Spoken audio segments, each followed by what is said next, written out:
Okay, since I don't have Voyager, nor do I have Matilda, and since there are things that I still need to test about impromptu, so we're going to just talk about Jessica and Tennant here, starting with Jessica. In short, after an ally actively attacks, and if the target has a poison, then Jessica will gain her special buff stack, since it specifically mentions actively cast and attack, meaning follow-up or extra action shouldn't affect the buff stack. You can also gain the special buff stack right after she enters the battle and at the end of the round. Now, right before she actively attacks, if she's holding a certain amount of stack that is yet to be specified, then she'll inflict a Petrify debuff to the main target. Normally, attacking a petrified enemy will remove the Petrify status, but her Euphoria cancels that out. I'm unsure if it is only effective for Jessica or if it is also effective for the whole team. We still need to test this one out, but for now, I believe it is only effective for Jessica. Next, Jessica's main damage is coming from her S1, and the Euphoria upgrade says that it increases her S1 bonus reality damage per poison stack greatly. It also says that the Petrify status is regarded as a poison, but I don't think it works the same way as Willow's X-Band, meaning it only gets regarded as a poison for Jessica's S1 attack only. Last but not least, attacking an enemy under Petrify status will give her an incantation might boost and guarantee her to crit. This is huge because Jessica is suffering from crit dysfunction simply because her base crit is really low. It all sounds really good, but you will see a problem when you notice that nearly her whole Euphoria niece is locked behind the Petrify debuff. Petrify debuff is a type of control, and most bosses have immunity against control, even if they don't have an immunity buff. Some of the recent bosses have a high resistance against Petrify debuff, which in my opinion kinda kills the main point of her Euphoria upgrade. This issue can be easily fixed if they just put an ignore Petrify resistance on her kit somewhere. Sorta like White Rum's ultimate that has an ignore dash resistance. They can utilize her special buff stack to make it have a stackable ignore Petrify resistance, yet they didn't. So yeah, as of now, to me Jessica is pretty much stuck between good if the stage allows her to sign, and I don't know if the stage doesn't allow her to sign. All in all, she can still benefit from the increased S1 bonus reality damage to help the poison team with the regular damage, because you know how slow the poison team builds up their damage.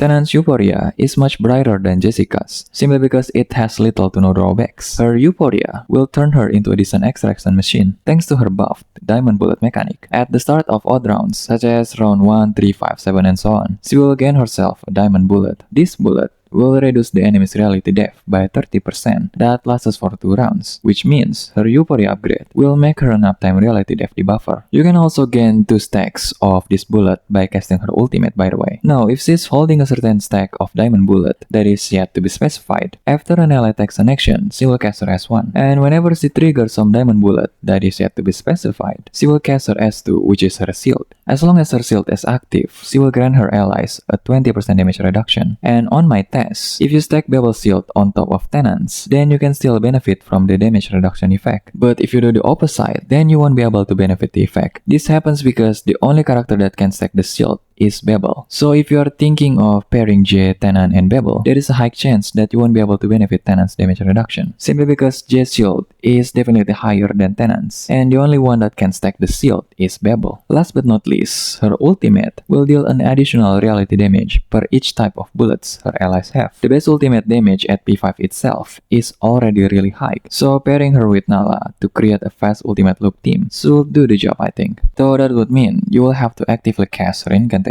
Another setup is by benefiting her extraction and reality debuff for Flutter Page team.